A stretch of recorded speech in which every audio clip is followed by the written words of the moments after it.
I'm gonna do. Shut up.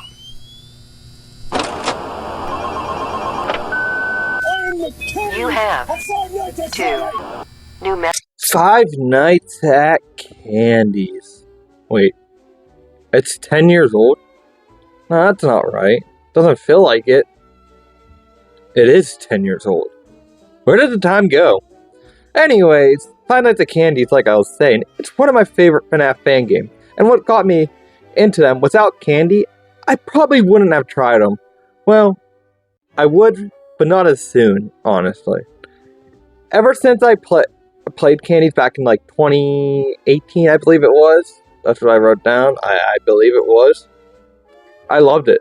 Does it have flaws? Of course. Could it be better? Probably. But it's a classic. It's just like FNAF 1 and 2. But in today's FNAF video, I'm here to talk about why I still like Candy's to this day. And the story. At least I'm going to try to talk about the story. And if y'all want a video on Five Nights at Candy's 1 and 2, I meant on 1, 2 and 3, let me know in the comments. But anyways, I'm going to try to talk about some improvements. But the first thing we'll talk about is basically just some more rambling. So the first thing we'll talk about here is why I love the game. And like I explained in the intro, I got hooked when I tried it for free. Mind you, this is a FNAF fan game. Free, of course. Scott says he wants any fan game to be free. But of this quality back then in 2015. 2015, mind you. I wouldn't mind paying like $5, maybe $8 now. But anyways, let's talk about the nights. So night 1 and 2 are easiest. Like, of course, night 1's going to be your typical Five Nights at Freddy's style night where there's nothing till like 3 a.m., 2 a.m. maybe. And even then, you're going to most likely survive the night. And night 2, it's just a little bit more easier. I will talk about the characters later on, so yeah. And the cameras in this game are interesting because it's your typical FNAF game. You got your doors you can close. But the camera part is really interesting where it has a night vision mode, which you don't need to use much yet till like night 3 when Blank and Old Candy are active. I say this because the new age animatronics have these LDE eyes. I call them LDE lights in my whole script. That's pretty much what they are. And I don't know how else to describe it. Basically, when you don't have the night vision mode on, you can see the new age animatronics eyes. But when you turn off, when you turn it on, yeah, you can still see them. But with the old animatronics, you can't see their eyes if you have the camera night vision off. That's basically the best way I can describe it. So yeah, the gameplay loop is the same. You check your door cam on the left side for Old Candy. And then you check on Blank. He's basically this game's version of Foxy. And when you see him gone, you want to close the window. But, yeah. Back to the rat. Wait, did I talk about... Oh, yeah, night 6. Up till night 6, the gameplay loop changed with a rat. I believe the rat's the only animatronic that moves around on night 6. I accidentally pressed something on my mic, so I wanted to make sure it was still recording. But, like I said, the rat is like the only animatronic I believe on night 6. I don't think I ever... No, I got to night 6 on my old laptop before I got rid of it, before it went kapooey. I don't think I have footage of it. But I know I completed the main 5 nights. But yeah, the rat doesn't become available till night 6. And he's the only animatronic. He comes out of the back room, the back storage room in Chester's area. But yeah, you're going to want to check the night vision cams with him. Because he, like Old Candy and Blank, don't have the LEDs. Man, I'm going wild off script, but this is what I wrote down. But yeah, he doesn't become available. Well, no, he does. What am I even saying? He can come out on night 5, but he'll come out on night 6, and the other animatronics get more difficult as the night progresses. Your typical FNAF stuff. And yeah, before I talk about the story, anything about the remaster, I'll talk about it a little bit later on. But the thing I want to cover real quick, the penguin he had all these lies. Oh, and we'll just talk about this in the character section. So yeah, without that rambling out of the way, let's talk about the characters of this game. And I know I'm going through this quite fast, but the character part's going to be a little bit more explaining. So I did do a little bit of research on this section when I typed most of it, but most of it too went off my memory of playing, which I did play this game like last year, only like night 1 and 2, which I do probably am going to use some of that footage in the background. I want to say first, before we get into it, I do use this guy's Dark Priority or something, his footage of the end of cutscene nights, because I don't know why I don't get that footage for some reason of mine. I just found one big video of it, so that's how. Alright, so, yeah, like I said, before we get into the timeline, let's talk about the characters of the game. And of course, we're going to start with the mainstay of the game, and that is Candy. And he can go anywhere. Literally, he can go from your left or your right door. But here, he has a catch. Say, Chester is in the game party room right beside where he could go to the left door. If Chester's in there, he'll go to the right door instead. I didn't know that about him. I just know he could go to both doors, but I didn't know, like, if Chester was at one or not. So yeah. Or not just Chester, but anyone. Cindy? Couldn't find much info on her wiki page for some reason. But all I know is she can go to the right door. She just makes that straight down. Sorry about that. I was getting drink. Anyways, yeah, she can just go to the right door. Chester, he's very basic. You just see him popping out of his car, and then he'll just make your way down to your left door. Very, very basic. Old Candy acts the same way as Chester, but you can't see him move on the camera unless you have the night vision on. But he moves from parts and service. And yeah, that's basically it. So you have to use his camera on the night vision by your door if you need to make sure if he's there or not. Penguin, also Candy, Blank, and Penguin all start on night 3. Chester starts on night 2. And Sydney and Candy start on night 1. And Sydney moves first, which is interesting. But yeah, Penguin starts on night 3, like I said. And like Sydney, he just moved from the kitchen, but has the same pathway pretty much. And if he gets into your office, he won't jump scare you, actually. He's the only animatronic in this game that won't. But he'll disable, well, not really disable, no, he'll mess around with your doors instead. Don't know why I'm saying a lot, but yeah, he'll just mess around with your doors. So, and it's funny too, because from my knowledge, I think he says like, "Can I take your order?" or something like that. He'll just say random stuff. I think he just says, "Can I take your order?" And yeah, it's funny though.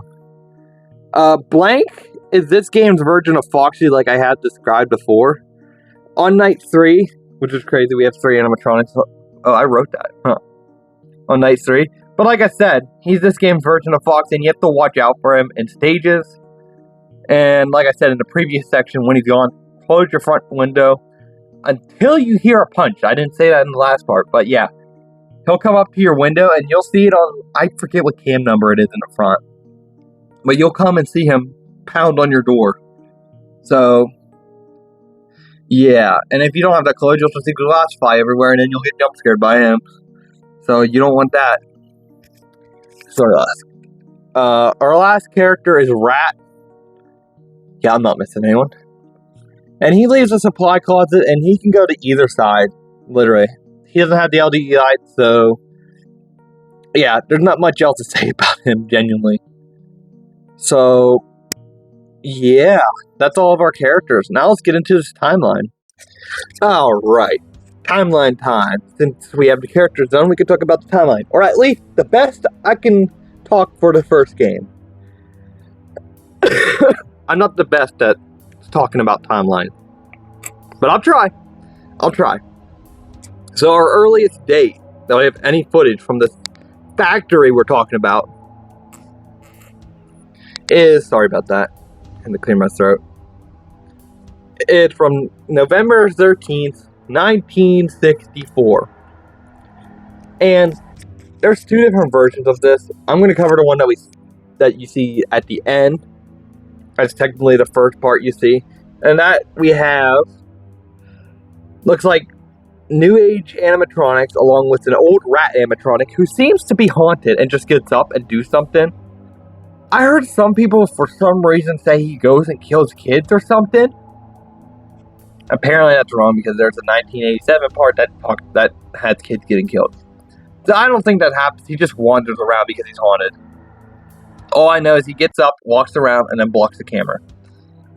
Also, I'm getting all my information from the Five Nights at Candy's wiki timeline page, which I will link in the description down below. But yeah, the next date is the same date, like I said before. But this time, the rat is gone. He's completely gone. And Blank and Old Candy, those are the new Old Candy. The Old Candy we've been seeing, but without the rusting look. Same with Blank. And these two are just leaning up against each other now since the rat's gone. And this version, and then Vinny gets into this game now. Well, he's been in the game. But Vinny comes up to the camera. This is our game's version of the puppet. This universe puppet. Well, actually, no, there's two puppets, and Five Nights at Freddy's exist in this universe. So yeah, this game's puppet comes up to us and says, "My mistake? No, my problem." He said both those things, and then he also said it's our problem, which we'll find out in the later games that it's his fault, but it might be our fault for him existing. I don't know. I'll talk about those games if I ever do those videos, if you guys ever want me to cover those. But now we get to the present time of this game, 1987, which I believe this game takes place around the same time of FNAF 2. Well, maybe. I don't know. FNAF 2 takes place. Well, yeah, no, the Night Guard part probably takes place. I didn't look at the check. Takes place in probably in November of 1987. But this part of the story takes place in 1987 of September of that year. So September 22nd, 1987. The empty robotic factory that we saw before is now empty. Well, I don't know why I said it empty. But, yeah, the one we saw before. But now we just see Vinny standing there, moving next. Then we're moving around the camera. And we move back away from him. And then he just comes up and stares in our face. I believe that's how it goes. But yeah, nothing really too major there. And then, on the 23rd, the next day, we hear some kid running around. And then we hear machine crushing, which is assumed to be someone killing the kids or the animatronic doing it. Something in FNAF 3. No, not FNAF 3. Five Nights at Candy's 3. The rat owner, the costume guy from the Rat, Cat, and Cedar, is some crazy Delulu guy who dies. He was drunk on that day, so maybe the drunken self takes over. It's either that or some psycho in this universe that we don't really know. Also, we get more footage of the later day, where we see the aftermath of all the blood and guts. Not guts, but, well, maybe. Guts and mechanical parts everywhere. And it's pretty disgusting for a game like this. So, yeah, sorry for the not trigger warning. I guess I might put one there if I'm editing this. So, there's that. Then the next day, 24th, we see the same thing we saw last night, but Vinny not twerking, meant to say tweaking. I have tweaking in my script. No, I'm not going to see a puppet twerk. But he's tweaking out, and then there's caution tape everywhere. Because, of course, kids got murdered. The police have to step inside. But yeah, then we look away from Vinny, and then he starts getting more crazy, stares at us in the camera while he's tweaking out more. Then our last set of footage we see is the 25th, which is presumably a Friday, or probably a Thursday too. And we just see Candy and Sydney, the new versions. Well, not not the 90s versions, but the 80s versions. Where they're just sitting there, out of power, and then we move over to Vinny, who just stands there and then points at him. And then we move back to our Candy and Sydney, and then they stare at us, possessed. Probably by those kids that got killed in the machine aftermath. But yeah, other than that, there's nothing much else about us. But our character's name is Mary, and we get our check at the end of the game. And then we get fired on night 7 for tampering with the animatronics. We probably have to do something with the lore, actually, because this is the only game that says that. And yeah, and also its intro tale says for too much perfume. So yeah, I'll give the conclusion and wrap up anything. Alright, we have reached the end of this video, and I said I was going to talk about gameplay improvements and the remastered, which I'll probably use the remastered footage, like I said before, in this video. And yada yada yada, that's all stuff I already said in this video. But the remastered version came out a few years ago and has a special night. I did talk about that a little bit. And this special night is Null Night. Null Night is activated by putting in some code from the rat when you're in the extras menu, I believe, and then you have to fight off against Shadow Candy, who can be on any camera, night vision or not. And if he gets to your office, he'll knock your time back an hour and lower your power pretty low.